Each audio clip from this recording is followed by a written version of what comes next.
आपका चैनल आपको धन्यवाद देता हूँ। सिलेंडर का दाम ऊंचा हो गया, बढ़ गया दाम। उसके बाद तेल का, पेट्रोल का दाम, सरसों का तेल का दाम, ये जो भैया है दाम बढ़ा हुआ है, उसकी वजह से आज जनता बौखलाई हुई है। महंगाई को तोड़ने के लिए 2022 में चुनाव जिताने का काम समाजवादी पार्टी को करें। जी नमस्कार, मैं हूं वाराणसी से शैलेंद्र सिंह और आप देख रहे हैं आईपा यानी all India progressive politics association. इसके अंतर्गत बातें होती हैं प्रगतिशील राजनीति को, चर्चाएं करते खास महत्वपूर्ण बिंदुओं पर। चूंकि 2022 का आगाज हो चुका है, इस चुनावी आगाज में जानते हैं कि क्या हाल है वाराणसी के पीएम नरेंद्र मोदी के संसदीय क्षेत्र वाराणसी में। चूंकि एनडीए की खाते में 8 की 8 सीटें एनडीए के खाते में थी, और जानते हैं कि इस बार समाजवादी पार्टी कौन सी रणनीतियां तैयार करेंगी कि जिससे बीजेपी को शिकस्त दी जा सके। उनके अगर बातें की जाए वाराणसी में और पीएम के संसदीय क्षेत्र में, तो इसी कड़ी में आज मुलाकात कराते हैं। पूर्व पार्षद भी रह चुके हैं अफसार अहमद जी, और इसके साथ साथ जानते हैं कि किस प्रकार की रणनीतियां हैं, और समाजवादी पार्टी के वरिष्ठ नेता हैं, विभिन्न पदों पर यहाँ पे रह चुके हैं, और जानते हैं कि किस प्रकार से बीजेपी को घेरने की तैयारियां हैं। स्वागत है सर आपका। मैं अफसार अहमद, महानगर उपाध्यक्ष समाजवादी पार्टी। इस वक्त जो चुनाव का माहौल चल रहा है, 2022 आ गया। 2022 में चुनाव समाज के लोगों को हर वर्ग का वोट है और मतदान करना चाहिए।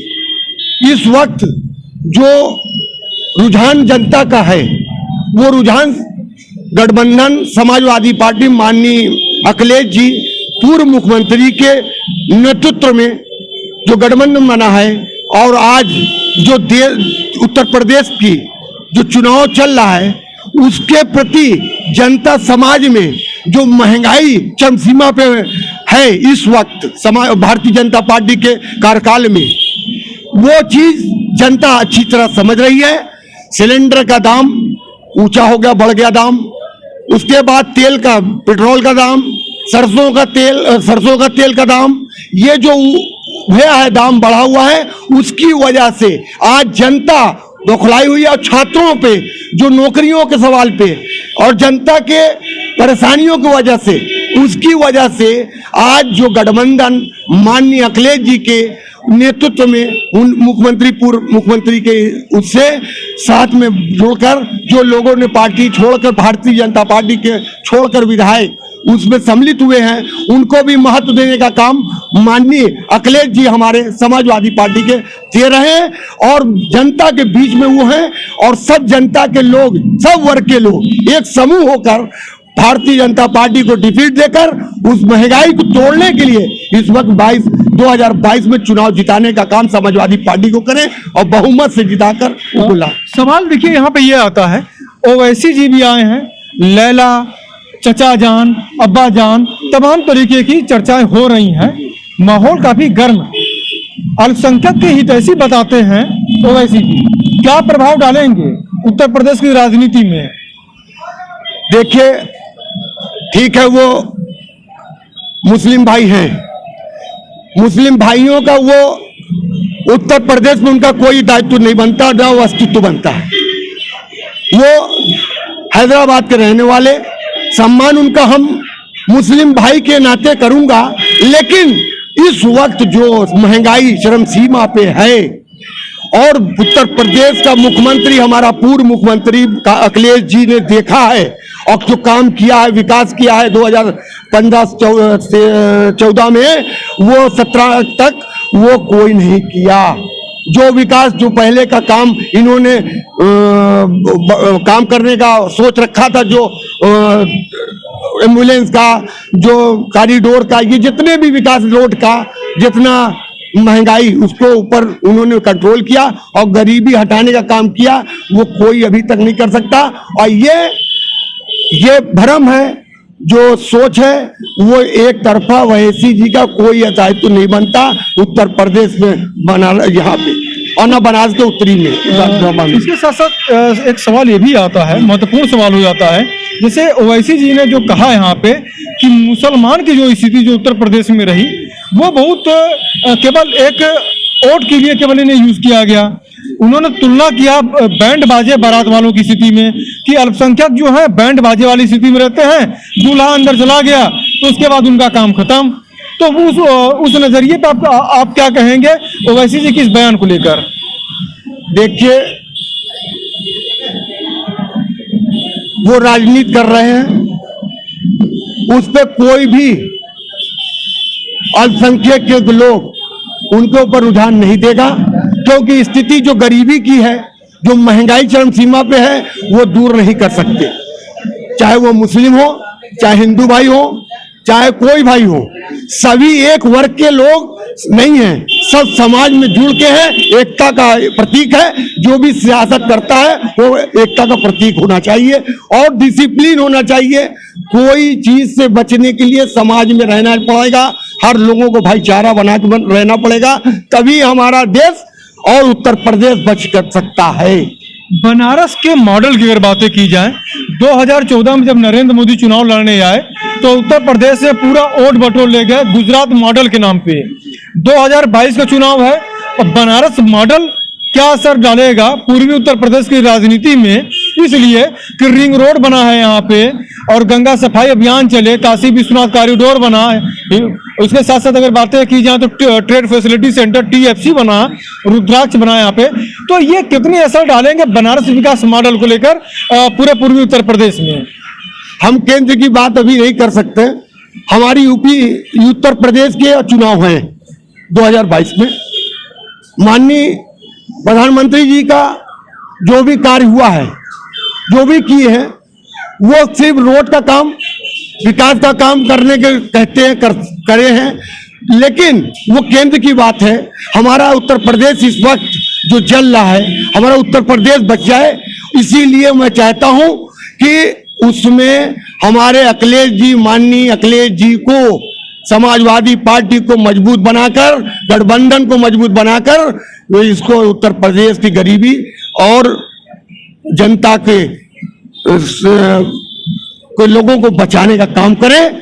मैं यही कहूंगा कि मतदान सभी करें, लेकिन खुद सोच समझ के करें। छात्रों को नौकरी नहीं मिली, छात्र परेशान है, हर घर परेशान है, हर परिवार परेशान है महंगाई को लेकर। रोड से महंगाई नहीं, दूर पेट नहीं भर सकता। पहला गरीबों के लिए रोटी, कपड़ा, मकान चाहिए। अगर मकान तो बना के दिए जा रहे हैं इस समय, मकान से अगर पेट भर सकता है, राशन भी दिए जा रहे हैं, राशन भी दिया जा रहा है कि अगर कुछ लोगों को राशन दे रहे हैं, कुछ लोग नहीं पा रहे हैं, कुछ लोगों को दे रहे हैं। अगर 500 लोगों को दे रहे हैं तो 10,000 आदमी क्या करेंगे? उनका घर जल रहा है, उनका परेशान है, वो क्या करेंगे? सवाल एक और है आपसे। 2004 में फील गुड के नारे लगते हैं, अटल बिहारी वाजपेयी जी थे, मेंबर ऑफ पार्लियामेंट का चुनाव होता है, फील गुड के नारे लगे। जो जिस मुकाम को हासिल करना चाह रहे थे, सत्ता से दूर हो गई बीजेपी। उसके बाद बात की जाए BSP की, जिसकी जितनी हिस्सेदारी उसकी उतनी भागीदारी, वो भी मुकाम हासिल नहीं कर पाई। समाजवादी सरकार आती है 2012 में। उसके बाद बात की जाए 2017 के चुनाव में, तो काम बोलता है जैसे नारे लगते हैं, वो भी सैकड़े से दहाई में आ गए समाजवादी पार्टी। अब ये दो नारे बहुत प्रमुख तौर पर चल रहे हैं इस समय, लड़की हूँ लड़ सकती हूँ, सबका साथ सबका विकास, और आम आदमी पार्टी भी यहाँ पे आ रही है। तो किस नजरिए से देख रहे हैं, नारों का क्या महत्व है यहाँ पे उत्तर प्रदेश की राजनीति में? देखिए, उत्तर प्रदेश में अब जो चुनाव हो रहा है वो जातिवाद का हो गया। जातिवाद को लेकर जो भी पार्टी चलेगी वो चुनाव के मुखिया नहीं हो सकता। मुखिया तभी हो सकता है सबको जोड़कर, सबको समाज को देखकर चलना पड़ेगा और उनके तकलीफ, उनके दुख को देखना पड़ेगा। तब तो जाके जो है काम हल होगा और तभी वो विकास के नाम पे चुनाव जीत सकता है।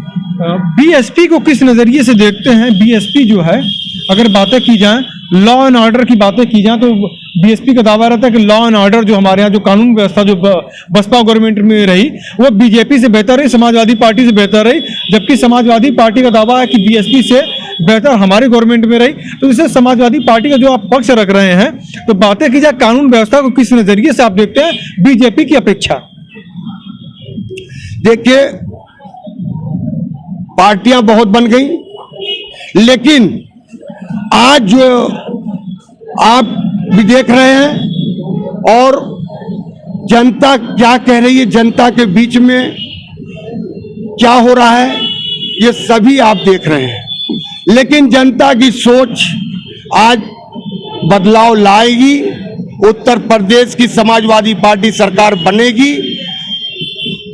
आज सरकार बनाने के लिए जनता जागरूक हो चुकी है, क्योंकि दुखित है।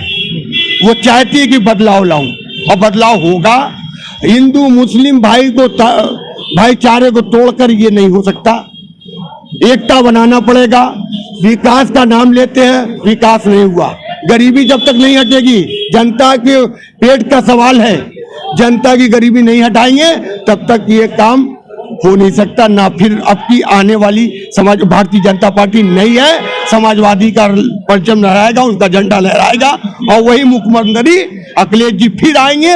विकास होगा, गरीबी हटेगी, समाज में जुड़ने का काम वही करते हैं, हर समाज को लेकर चलते हैं। और समाजवादी पार्टी इस वक्त उत्तर प्रदेश में मजबूत है, और उसी को लाने के लिए जनता चाहती है।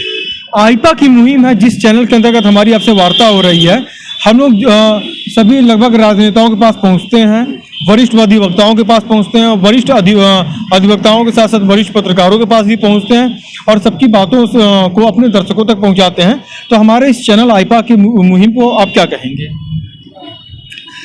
आपका चैनल के आपको धन्यवाद देता हूं। आपने मेरा इंटरव्यू लिया, आपने वो किया। और पहली चीज ये इनके जो है न्यूज़, ये आपका बहुत अच्छा है और हमको बहुत अच्छा लगा। और आप चैनल पे आपके बहुत आते हैं और अच्छी न्यूज़ें मिलती है, और मेरा धन्यवाद है आपको कि आप इसी तरह आगे बढ़े और इसी तरह आप चैनल हमारा बढ़े, ये मेरी खुशी होगी। तो देखिए, आपके हमारे साथ समाजवादी पार्टी के वरिष्ठ नेता, जिन्होंने बताया कि निश्चित ही 2022 में समाजवादी पार्टी के सिर पर जीत का सेहरा बंधेगा, और कहीं ना कहीं से मुख्यमंत्री के तौर पर अखिलेश यादव को लोग पसंद कर रहे हैं। वाराणसी से शैलेंद्र सिंह, आईपा।